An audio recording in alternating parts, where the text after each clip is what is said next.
So, my first question to you all in the chat box is, when is your exam? Do you have your exam booked? Let me know that in the chat box now. And what I would really recommend when we look at motivation is just step number one is absolutely book your exam. Because when you have a deadline, you are going to work towards it. If you don't have a deadline, it falls into this lovely category of things where we describe it as important but not urgent. So when we are working towards completing things, we will always push ourselves to do things that are urgent first, because if we don't, something tends to go wrong. So you are going to prioritize deadlines that you have for work, things that you have in your diary that are happening right there and then your revision or your coursework that doesn't have to be done yet would always be something you find harder to prioritize.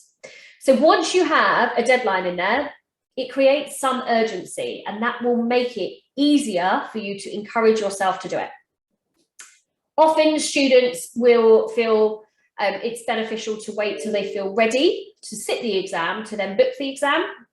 And I would really discourage this, because if you wait for that long, you're going to drag out that process as long as possible. And then you might find, again, you miss the deadline with it because you don't necessarily get that level of comfort without the deadline there.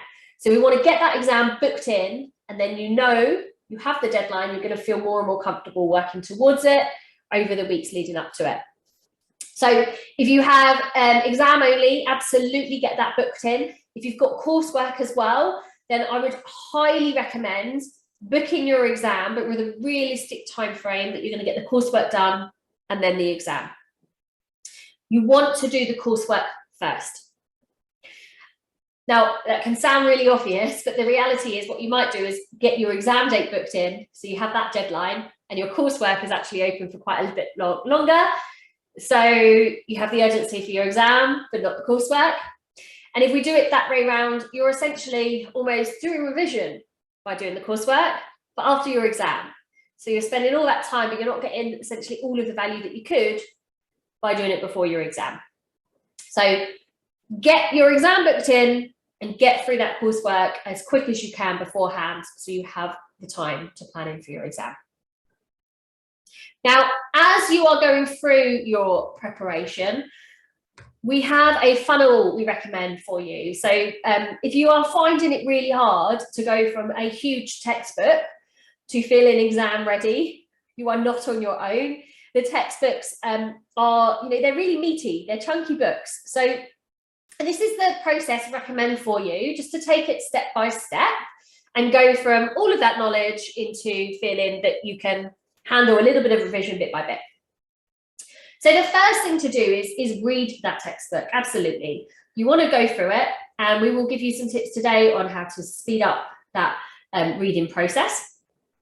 But if you go through the textbook, what you'll see is it's going to guide you through from beginning to end in terms of introducing the topic and then giving you the details. And that's very helpful for helping you build up a basic understanding. But what it means is there is so much information, so much cushion, if you like, of information around what you need to know. So going through that book will feel heavy, it will feel long. That's okay, because once you are then through it, we can then condense what we need to focus on. So as you go through the textbook, recommend that you highlight, we're going to pick that up today, but also that you take notes of the textbook. So ideally, once you've been through that textbook and you've got your notes, you don't have to open the textbook very often. We just want to get rid of that and then have it as something to refer back to when we need the knowledge, rather than feeling like every time you revise, you've got to pick up this heavy book that feels like a lot of work. Your notes will feel a lot more manageable because they'll be smaller and they'll be yours. You then want to create some revision cards. Now, for certain modules, we have these for you as well. But if we don't have revision cards for you, I would highly recommend having a look at this. And at the beginning of each chapter, there'll be keywords that the CII recommend for you.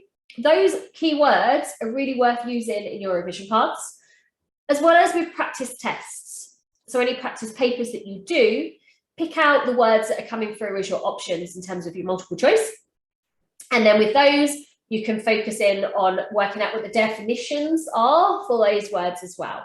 So revision cards, you want to be essentially what could be a question is the word that we're looking for, and then the definition of it on the other side. So you're essentially testing yourself for those questions bit by bit. And then we want to do practice papers. Now, we talk about this a lot more in our webinars about preparing for multiple choice exams. So if you haven't seen that webinar, pop onto our YouTube and have a watch of that one. But in the CII website, you will find something titled Exam Guide. They're titled Exam Guide because they give you all the information about the exam. And that information goes on for a few pages. So often people don't know what's at the back of them. What's at the back of them is incredibly precious. They are practice papers. So if you haven't found those, go into the CII website, find the exam guide for your module, scroll down to the end of it, and then go through and have a look at those practice papers. When you're doing practice papers, you want to use that as a way of testing your knowledge, and then also teaching yourself the ones that you get wrong. It's inevitable you're going to get some wrong, but that gives you a bit of focus on your revision and also comfort that you are understanding some of it. And ideally, you might do a practice paper the first time and get about 40%, and then every time you do it, you're going to see that mark go up and up and up. And then we kind of want to go through this process and get more and more frequent with it as we lead up to the exam. So at the end of every module, there is every chapter, there is a checklist.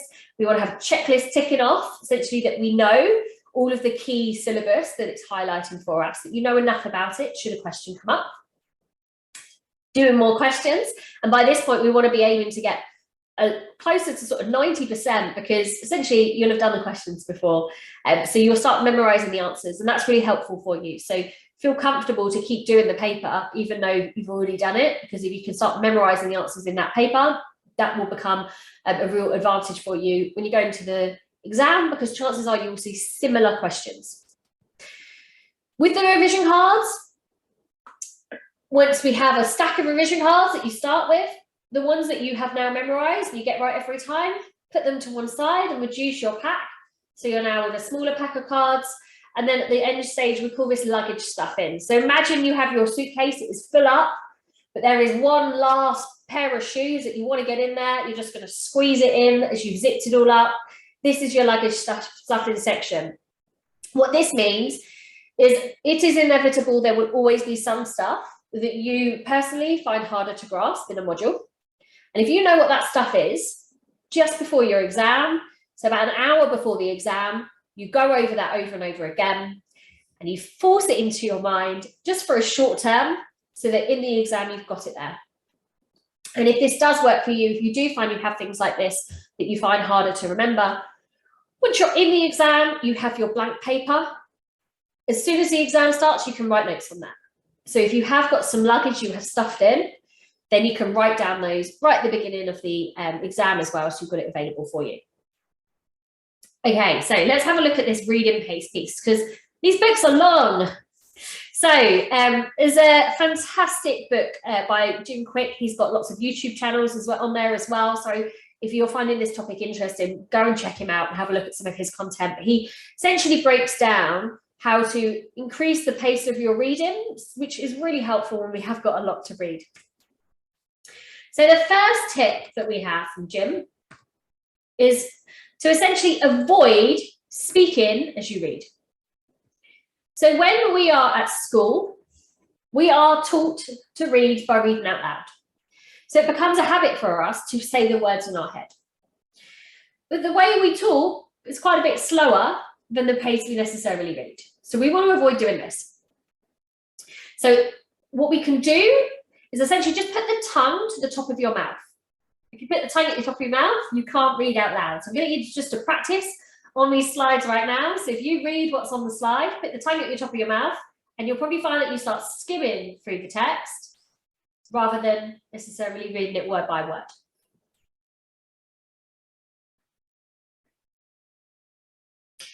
Another thing to help you do this as well is have some background music. So if you've got some music going on in the background, it becomes a lot harder to listen to that voice in your head. So we want to be absorbing the words, but not speaking the words in our mind as well. We want to avoid regressing. So regressing is essentially when you've got halfway through a page and you think, I have no idea what I just read. And then you have to start that page all over again.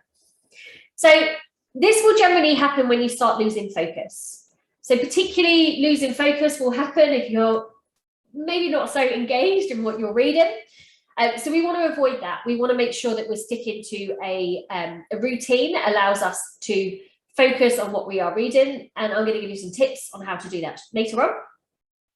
So we want to keep it interesting, and ways to keep it interesting might just be highlighting as you go, picking out keywords to highlight, not necessarily so that you reread all those words, but because that gives you focus as you are reading through them. So have some kind of highlighter or some kind of marking structure that you can do as you're going through and writing that up. But also if you write notes here, you're going to find that easier as well, because you're going to be breaking down what you've just read bit by bit. So you're not going to necessarily go through a whole page in one go. Also look for key points. So if you go through something and you pick out a key section, that can be really helpful just to focus on that piece as well. We don't want to essentially miss key information.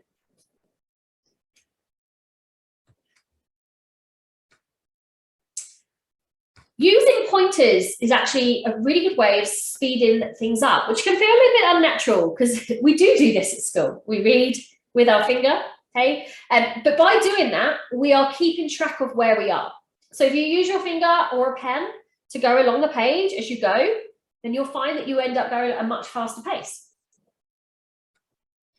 Read the introductions. This one is specific in particular for the CII here, because the introduction will explain to you what is about to come. When you are going through a CII textbook, sometimes it will jump into something that is highly technical. And because the books are so long, it can be quite tempting to think, oh, I don't really need to read the intro. Let me get straight into that. But the intro essentially warms you up. It warms you up for that technical content. So it's really worth reading those, particularly the first time you read through the book. Read it in full so it can take you up in stages. The books are designed to increase your knowledge throughout. And if you skip that beginning piece, you might struggle a bit further on. I always think this relates nicely to maths. When we learn maths at school, I can remember if I missed a maths lesson, the next lesson would be really hard because I'd have missed the bit of the formula that they were doing last week that I need to know for this week. So we need to know what's happening first to get to the more complicated bits. We want to remove any distractions. So having your phone near you is probably a very instinctive thing to have, but your phone no doubt flashes up with notifications probably hundreds of times a day. So if we have that, it's a really nice urgent thing that makes us feel like we want to get distracted from what we're doing. So keep your phone away from you, certainly out of sight, particularly the screen out of sight, and making sure that we have nothing in around us, just a clear space. You might have heard the phrase, clear desk, clear mind. And that's a brilliant motto when it comes to your revision. Have a nice area where the only thing around you is the tools that you need to focus on your revision. And then we want to start chunking. So chunking is essentially, well, we don't read every word. We're reading 3 to 5 words at a time. And if we are linking this with not saying the words out loud, this will become quite a natural thing to do as you are using your pointer as well. So we are essentially absorbing sentences rather than individual words. And this will make your pace go quite a bit faster. Now, when we're looking at motivation, there are some things that we need as humans, some psychological things that are essential for us that are going to create motivation. So we have different drivers. The first of those is a drive to acquire. So a drive to acquire is essentially when you get something. You do something to get something. So this might be you looking for recognition or something where you're actually going to gain something. So for example, in this scenario, maybe you're going to get a bonus if you pass your CII. That's probably going to give you a bit of a motivation. Challenge is that is going to be there no matter how long you do this for, so we want to create the urgency to get it sooner. But the drive is reminding yourself what is in this for you. It might be that you know you're going to get good feedback, you're going to get recognition internally, or you know that you're going to feel really proud of yourself, and that's going to give you something you acquire.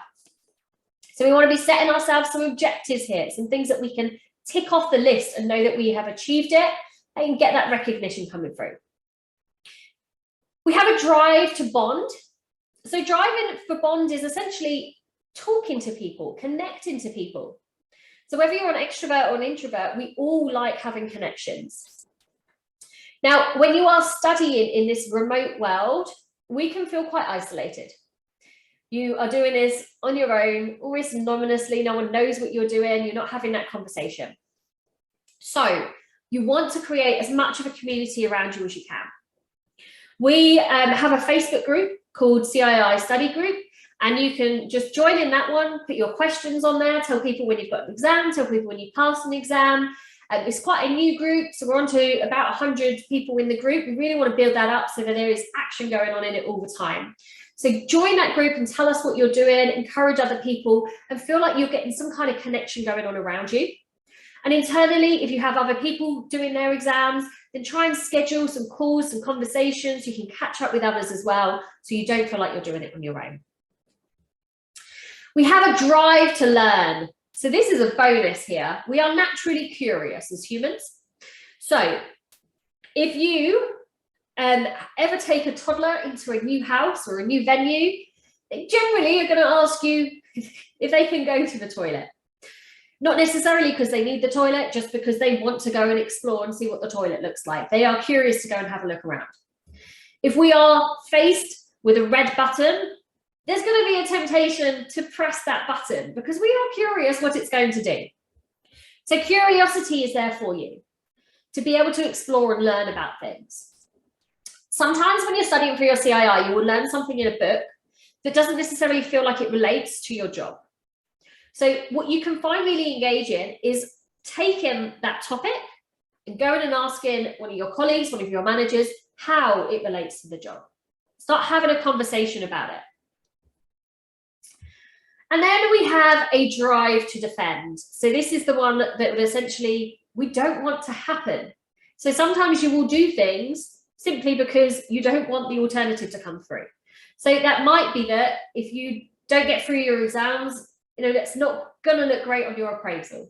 Or you might have to rebook it for a later date, and you might be the one that has to pay for that. So there might be certain things that make you want to do something, or it might be that you're desperate to pass this exam. So you're going to be motivated to defend yourself against the failure rather than for the hope of passing. So I mentioned focusing a little bit earlier. When it comes to focusing, sometimes we can find a chunk of time. Maybe we think Saturday morning, I'm going to spend 3 hours revising on Saturday morning. And brilliant if that's what your weekend's going to look like.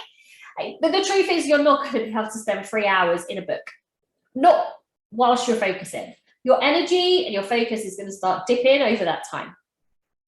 So what we want to do is break it up. And there's a brilliant technique, the Pomodoro technique. And this allows you to put some time aside bit by bit. So we decide on a task. So let's say this task is going to be working through a chapter. We set ourselves a timer for 25 minutes. And in those 25 minutes, we're aiming to go through that chapter, do some highlighting, see where we get to after 25 minutes. At that point, we're going to have a break for 5 minutes. So a break from the book, a break from what you are looking at, somewhere to just focus elsewhere. It might be that just means standing up, stepping away from your desk. Hey, maybe having a look on your phone, but not opening something like TikTok that's going to distract you for more than 5 minutes. Going to get a glass of water. So just something short to take you away, but no more than 5 minutes. You then want to get back into the task. So your mind still remembers where you were, but you've just had a little bit of a refresh button for yourself. And what we want to do is 5 times we want to go through that process. So we're looking at doing that over a period, and then we're going to have a decent break, 15, 30 minutes, maybe something to eat, somewhere where you're genuinely like stretching your legs, going for a little bit of a walk, and then you're coming back with a very fresh mind.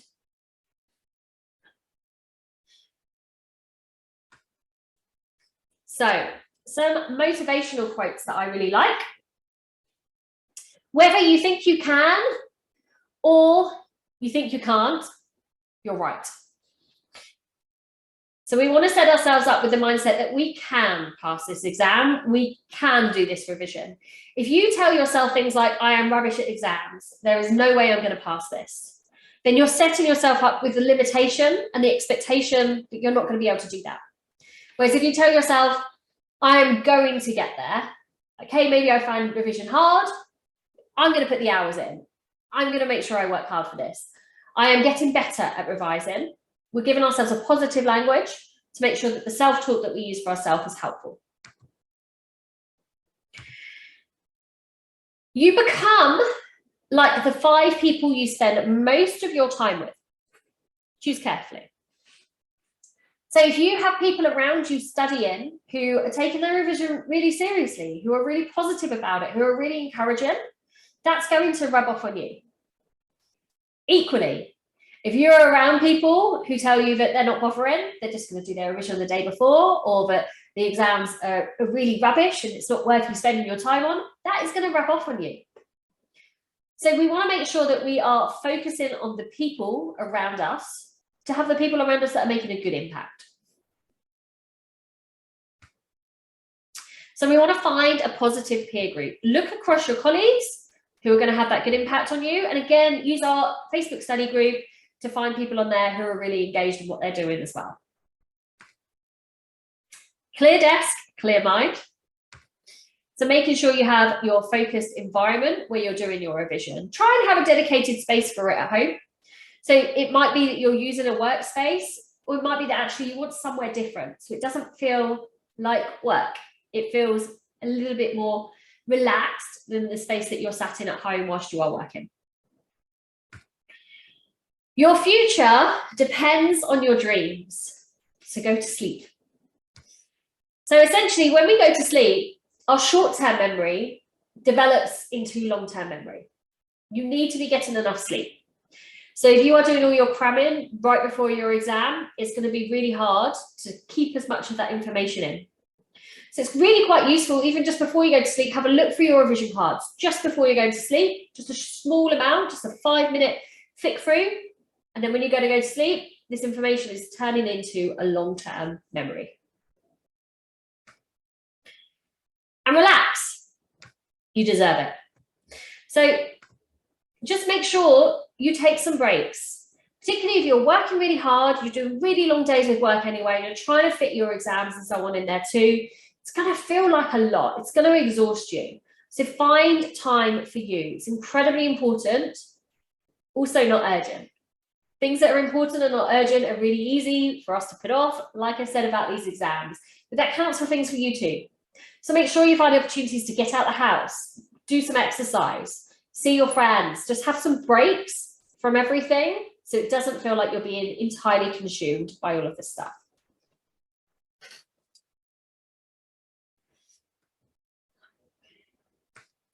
Now, when we're looking at increasing our memory, there are a few techniques that you can use for yourself with the CII. The first of these is stories. We remember stories much better than we remember facts. So if I asked you to tell me about Concordia, the ship that sunk almost 10 years ago, you'd probably be able to tell me a handful of facts about it from what you've seen in the news. And that's had a huge amount of news coverage in all of our fairly recent memories. Now, if I asked you to tell me about Titanic, if you've watched the film, chances are you'll be able to tell me a great deal more information about the Titanic. Let's try this in the chat box. What can you remember about the Titanic? Anything to do with who was on the ship, who got saved, I'm going to sneeze. What was happening, what caused it to sink, anything you know about Titanic, let me know in the chat box.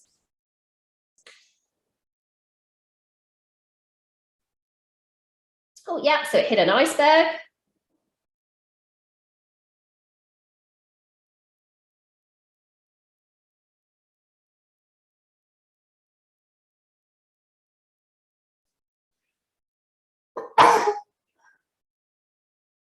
What do you know about the Titanic, Thomas? If you've seen the film, if you haven't seen the film, you'll find this a little bit challenging. Yeah, so the women and children were the ones that prioritised to get onto the lifeboats. Romantic scene.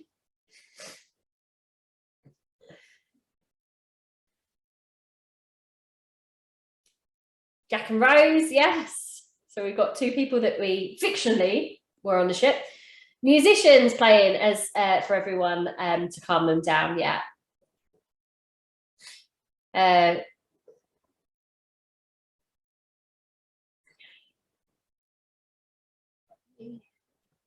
Where was the ship going from to?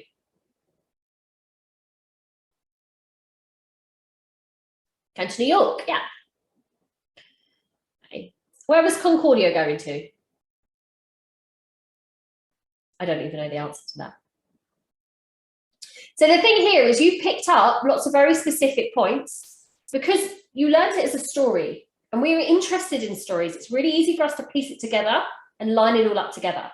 Whereas if we're reading some information in a newspaper and it's telling us there was a ship going from here to here and this is what happened and it sunk, you will pick out some key information, absolutely. You're not going to pick up quite as much as what you're going to get from Titanic. So what we're looking to do here is turn your revision into stories wherever you can. So if you have, for example, any case studies already are stories. They already are a story for you. It's something that happened. So we want to think about that as though these stories are characters. And we're imagining the characters. We're putting faces on them, even people that you know who have a similar name. And you're imagining them go through the scenario. What I like to do when I make revision cards is turn my revision cards into something visual that pulls together several pieces of information in it. So, for example, if I'm looking at a case, let's say I'm looking at a case like Donahue Stevenson. Any of you coming across that? Donahue Stevenson is about a ginger beer with a snail in it. And two friends who are going out for a drink, and one of them buys the ginger beer, and there's a snail in the ginger beer. So if I'm doing that as a revision card, I would write down some of the text of what happened, but I'd also create a little image that tells me that story. Okay, so like a picture of a can with a snail on the top of it, maybe like a really cheeky grin on the snail, a really over-the-top face that the snail's never going to have, but just makes it really memorable for me because I can picture the visualization with the story. So if you are doing anything that is sort of a case study, that's quite easy to do. But what do we do when that's not the case? So you will have lists, lots of lists. As you go through the CI books, there's always going to be lists in there. And lists often produce questions. They're very easy for the question writers to pull out and make a question on. So lists are something we absolutely want to focus on. So if we're doing a list, then we might come up with 4 different things in that list. And then we want to start creating maybe an acronym out of some of the words that are in there. So if we go offer, acceptance, consideration, so 3 parts of the contract, we'd had OAC. So OAC on its own might be quite hard to remember it as a list. But if we switch it around and we try and make it into something that's a bit more catchy, and I often think ridiculous. The more ridiculous, the better. The more you're going to remember it. So let's say we're going to apply this to fruit. So we're going to go OAC. Oranges, apples, and I'm going to go with clementines because they're so similar to oranges. You're going to think, well, they're the same. Oranges, apples, clementines. Well, that doesn't really work. And the fact that it doesn't really work, will it make you think about it to remember it works that way? So if we create a list of things, we're picking out the letters at the beginning, and then we're turning them into a bit of a story in our mind as to how we remember them. Another trick for memory that works really well is visualization. And I've talked about visualization in terms of using revision cards, but we can track this out in our mind by placement. So what I mean by placement, if you have a range of things that you have to remember, so maybe we are looking for a selection of steps that we need to take in order to complete a certain action for our question that we're going to tackle. If we have 5 things that we need to remember, I want you to now just take yourself into your kitchen, in your head, just in your head. Stand at the door of your kitchen. Close your eyes, no one can see you, it's fine. Close your eyes as you do this. Now, if you start looking from left to right, I want you to imagine what's in that room and place these 5 things around the room. Okay. So Let me go with, I'm just going to go with 5 things that I've got in front of me now. So I have in front of me some Pringles. I want you to place the Pringles in the first place. So wherever it is on your left, first thing you see in your kitchen, put some Pringles there. And then take yourself across the room to somewhere else that's familiar for you. There I'm going to place a Diet Coke. So now you can picture the Diet Coke wherever that is. So whether you're on a side table, whether you have a main table, whether you have a work side, whether you have a sink, hey, put the Diet Coke in whatever that place is for you. I then have a hairbrush. So my hairbrush is going in your third place. To picture where your third place is and picture the hairbrush there. Sometimes, like I say, the more ridiculous, the better. So if we want to put it on top of the taps or in the washing machine, wherever you want to place it in this room. Then I have my phone. So place number 4, we have a phone. And place number 5, we have a mug. Okay, so let's see how much we remember. Come to the chat box for me. We take ourselves back to the beginning of the room. Thinking about your first place, what was in the first place? Cool, Pringles. What's in the second place?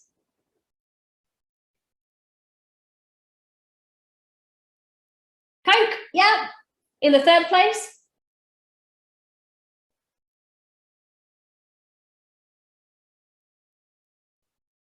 Hairbrush. 4th place? The phone. And the 5th place? The mug. Excellent. And we just did that, just once, then. Hey, so I want you to just try applying this. Now, the challenge becomes if you have so many of these in your mind, it's going to be hard to separate each one to different things. So when you have a particular list that you're finding really hard to remember that you know is more likely to produce questions, then try this technique. Use different rooms in the house, different places you are familiar with, places that you go to for hobbies, friends' houses, the office. Try a variety of different places, but just make sure it's one place for each topic. Because sometimes, I know when I was doing my exams, I could remember the bits, but I struggled to know which bits went with what. So if we have these all separated to their own individual rooms, that's going to allow you to piece them all together. Now, one of the final things in terms of memory is repetition. The more we go through something, the more we are going to remember it. Okay. Now, if I get you all to think of the song Umbrella by Rihanna, chances are most of us know pretty much all the words. Why? Because no matter where you went, it was played over and over and over and over again for months. It was repeated on all of us. If you haven't heard it for 3 years and it plays, you're going to know the words. Repetition works. So what we want to do is find ways that we can repeat things without getting bored by them. So we want a little bit of excitement in how we change them up. So revision cards absolutely will work for this, going through and doing the revision cards. Once you start maybe getting a bit bored of your revision cards, switching them up with different colours pens, different size, have some electronic versions, have some posters on your wall, have different places where you're forcing this information into you bit by bit in all kinds of subtle ways. We're a big fan of things being visual, as you'll probably know now, picking up, we talk about things being visual. The more you can see things, the easier it will be to recall rather than just going off the words. So if you have got any kind of place that you can go for visual support, that's absolutely going to help you. I know some of you are doing modules on PFS, which at the moment we don't have support for. That may change next year. Let's see where we get to. But those of you that are doing things through the CII, you'll know we have so much through the general insurance side, so much visual pieces for you that's absolutely going to help you. And let me show you what these look like, because you can make these for yourself in some of these modules as well. So Josh, you came in a little bit later, so I'm not sure what you're studying. Let me know in the chat box. Put that in for you. So this is our, just share this, cool. From PFS as well. These are our mind maps.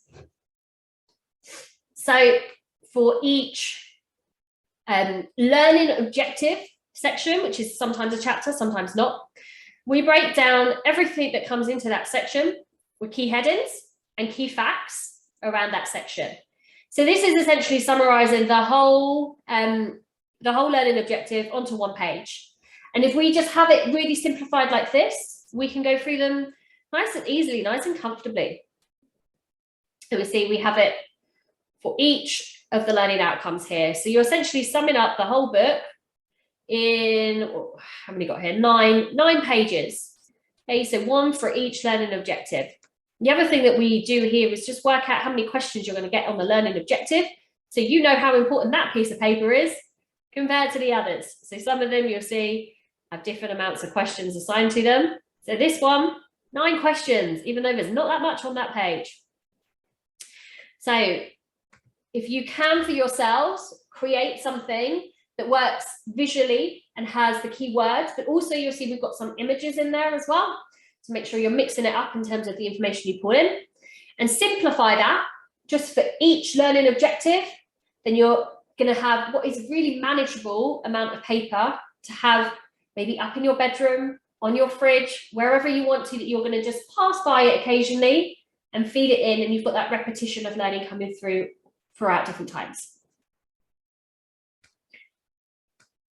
Okay, so those of you that have got exams that haven't checked out our YouTube channel, we do have a range of webinars. What we're trying to do is piece them up to be very specific for each section.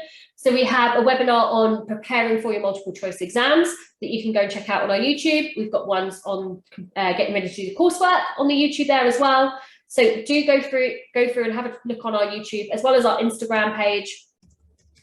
Pop that into @Empower Development, because we pop all of these videos up on the Instagram as well, so you can find them out on there.